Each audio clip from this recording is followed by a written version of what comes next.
Please don't tell me you're here to see John. Why not? I know for a fact that Jax is not here, so there won't be any confrontation. I'm sorry. Sorry? There's no need to be sorry, Elizabeth. All I want to do is spend a half hour with Courtney's son. That's it. And I'm telling you, you can't. Why? Jax swore at a restraining order barring you from any contact with what? his son. There's a copy on file in administration.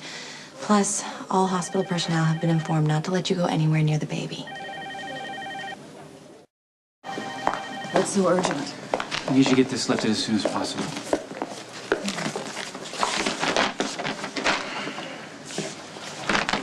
So is that true? Did you try to gain access to the baby when you weren't on the Yes, approved Courtney visitor was list? my fiancée. I visited the child every day for the first week of his life. What he's saying is true. There wasn't a problem until Jax made it one. I'm not a threat to John. I was going to be a stepfather, for God's sakes. Courtney would have wanted me to be in his life. She would have insisted on it. I'm not the one you need to convince. I'm sorry to see you here.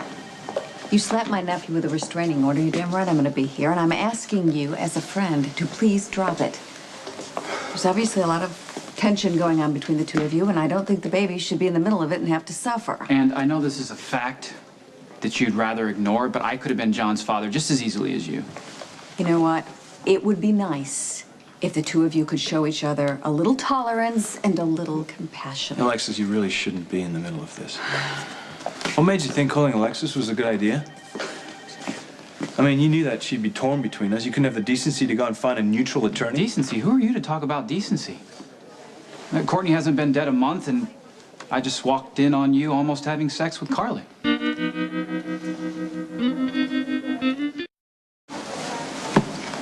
I don't mean to sound harsh. You know I love you. Not only as my brother-in-law, but as one of my oldest and closest friends. But I want you to understand that objectively, you're in the wrong here. What are you saying?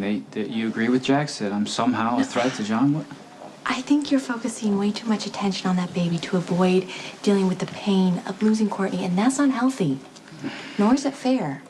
That baby is not a living memorial to Courtney. Don't challenge the restraining order. Just let things be for now. Show Jax you can be reasonable, and that's how you'll get him to give in.